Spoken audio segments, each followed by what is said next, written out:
अरे बोला ना. धनंजय मुंडे यांचा राजीनामा घेण्यात आला. 90 दिवसानंतर हा राजीनामा झालाय. दोनच ठीक आहे, बघूया. मला असं वाटतं की धनंजय मुंडे यांच्या राजीनाम्याबद्दल जे काय बोलायचं होतं ते सगळ्या माझ्या आमदारांनी म्हणजे शिवसेनेच्या आमदारांनी सुद्धा आणि काँग्रेस राष्ट्रवादीच्या आमदारांनी बोलून झालेला आहे.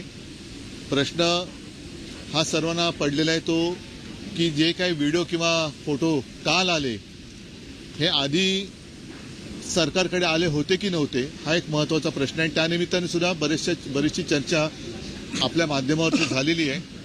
मी आता हा आजचा पहिला दिवस झालेला आहे या राजीनाम्याचा आणि एकूणच चर्चेचा. हळूहळू आणखीन विषय पुढे पुढे येत जातील.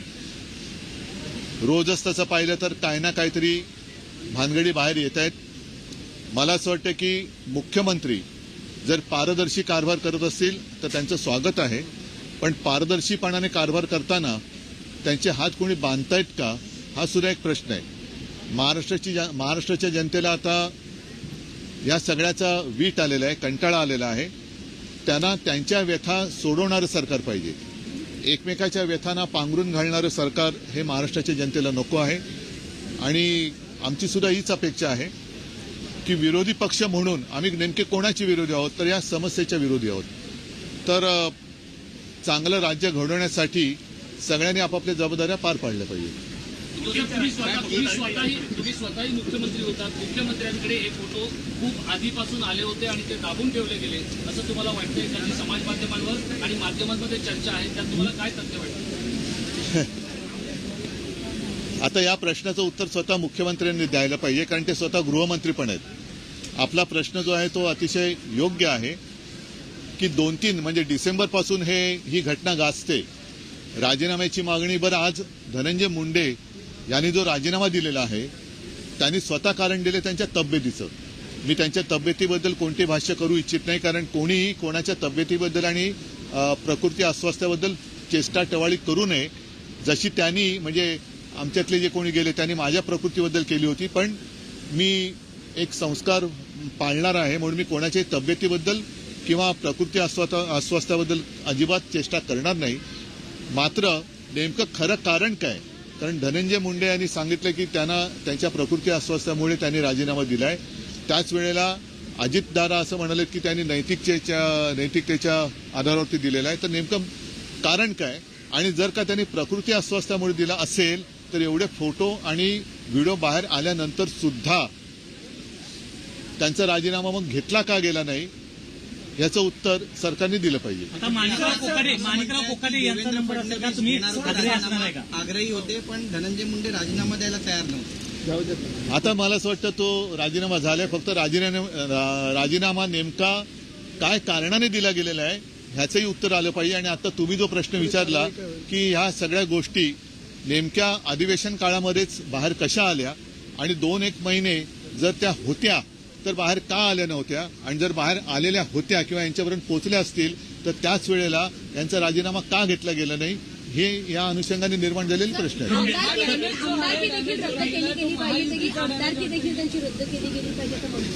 आणि त्याचबरोबर खंडणीच्या कारणास्तव हा खून झाला होता. आणि आता बघा, धनंजय मुंडे यांच्या बंगल्यावर झाले असं समजतंय, तर सह आरोपी करावं का धनंजय मुंडे यांना देखील तशी मागणी केली. म्हणूनच मी काय म्हटलं की 2-1 महिने या सरकारने तशी कोणती हालचाल केलेली नव्हती. हे आश्चर्यकारक आहे. आणि आता जी काय मागणी होते मग ती जनता आज तिकडे मराठवाड्यामध्ये उत्स्फूर्तपणाने काही ठिकाणी बंद होत आहेत. तर जनतेची जी जनप्रक्षोभ आहे तो होऊ द्यायचा नसेल तर जनतेच्या भावनेचा आदर केला गेला पाहिजे. आणि नुसता राजीनामा नाही आणि केवळ एकाचाच नाही तर बाकी सुद्धा ज्या काही गोष्टी आता कानावर येत आहेत आणि घडतात आणि तुमच्याच माध्यमातून जनतेसमोर येत आहेत, सरकारने त्याही बाबतीमध्ये हालचाल केली पाहिजे. कारण आता हे सरकार खूप मजबूत आहे. आताच वेळ आहे की महाराष्ट्रातनं ही गुंडागर्दी आणि भ्रष्टाचार मुक्त महाराष्ट्र करायचा असेल तर हीच वेळ आहे. नाहीतर मग आता लाडक्या बहिणीसारखी लाडका गुंड अशी योजना सरकारने आणली. सरकारपेक्षा महाराष्ट्र बदनाम होतोय. बरं,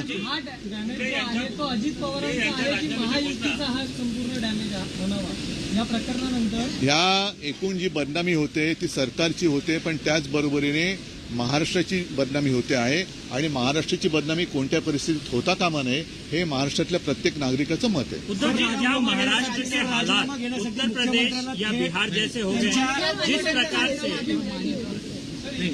नाही माणिक बरं ठीक आहे.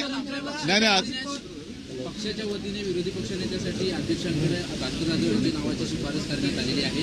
अनेक दिवसांपासून केव्हा शिफारस करणार मला तेच मी बोलायला आलो होतो, पण तुम्ही काय मला बोलूच देत नव्हता. आता तुमच्या समोर मी जो आत्ता आलेलो आहे ते हेच सांगायला आलेलो आहे की गेले काही दिवस सातत्याने एक प्रश्न विचारला जात होता की विरोधी पक्षनेते पदावरती दावा तुम्ही सांगणार आहात की नाही. आज शिवसेनेने विरोधी पक्षनेते पदावरती दावा केलेला आहे आणि साहजिकच आहे, काँग्रेस असो राष्ट्रवादी असो, महाविकास आघाडी म्हणून या पुढची वाटचाल जी आहे ती आम्ही एकत्र करणार आहोत. इतर सुद्धा ज्या काही गोष्टी आहेत त्याहीबद्दल आमची चर्चा सुरू देखील आहे आणि यापुढे सुद्धा चर्चा करून आम्ही एकत्रित निर्णय यापुढे घेत राहू. पण आज मात्र आम्ही विधानसभा अध्यक्षांकडे विधानसभेतल्या विरोधी पक्षनेते पदासाठी माननीय भास्करराव जाधव यांच्या नावाची मागणी केलेली आहे आणि आम्हाला खात्री आहे की लोकशाही मूल्यांचं पालन करून लवकरात लवकर याचा निर्णय होईल आणि येत्या बजेटपूर्वी, कारण बजेटमध्ये विरोधी पक्षनेते पद किंवा विरोधी पक्षनेता असायला पाहिजे जो जनतेच्या वतीने काही बोलू शकेल. तर आम्ही अपेक्षा अशी करतोय की मुख्यमंत्री ज्याप्रमाणे स्वच्छ कारभार करतायत, भ्रष्टाचार एक असेल, आता त्यांनी काल परवा सांगितलेलं आहे की कोणी जरी गुंड असला, आता केंद्रीय मंत्र्यांच्या मुलीची छेडछाड काढली गेली तर स्वतः मुख्यमंत्री बोललेत की कोणत्याही पक्षाचा असला तरी त्याला दया माया क्षमा दाखवली जाणार नाही. तर त्याच पद्धतीने त्याच नीतीला जागून याही बाबतीमध्ये लवकरात लवकर निर्णय होईल अशी आम्हाला विरोधी पक्षनेते पदाचा अडीच वर्षांचा फॉर्म्युला ठरलेला आहे का? नाही असा फॉर्म्युला वगैरे काही नाहीये आणि म्हणून मी म्हटलं की आम्ही एकत्रितपणाने पुढे जातो आहोत.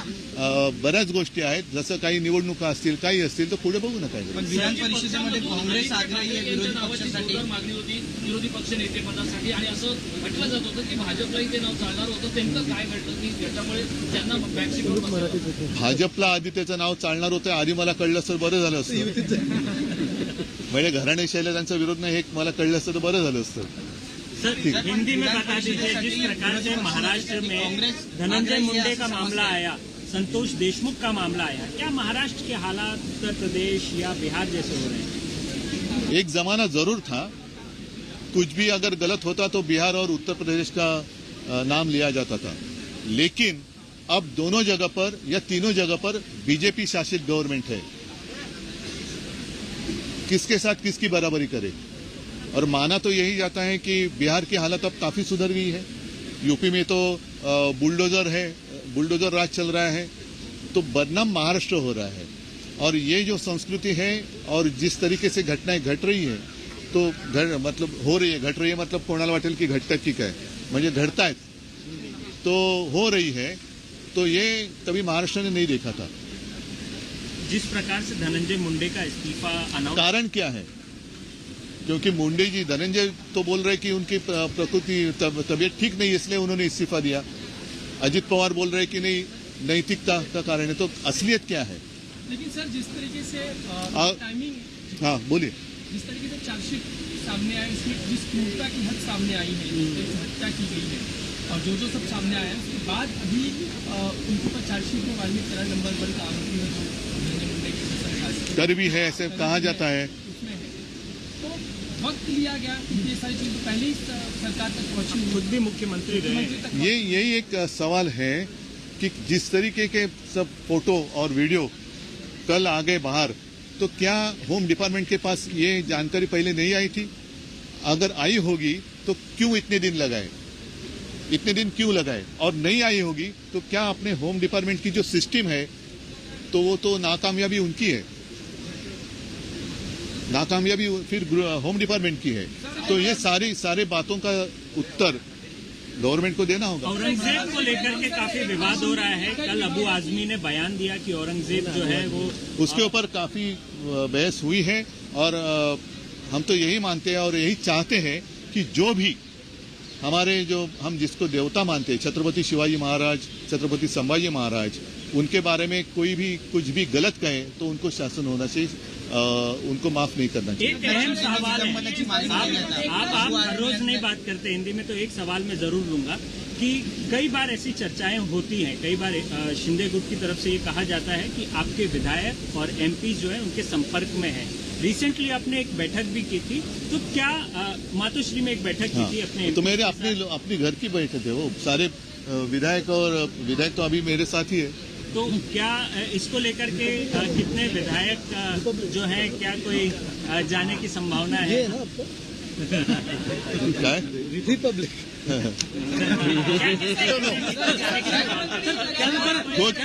वो मैं उनको यही सलाह देना चाहता हूँ कि अपने वो खुद के विधायक बचा के रखे, क्योंकि जिस तरीके से उनकी हालात इस गवर्नमेंट ने करके रखी है तो वो खुद को संभाले। और बाद में वो जो गाना था ना एक पिक्चर में, सपने में आती है, फिर मेरे विधायक उनके सपने में आएंगे, अभी तो नहीं।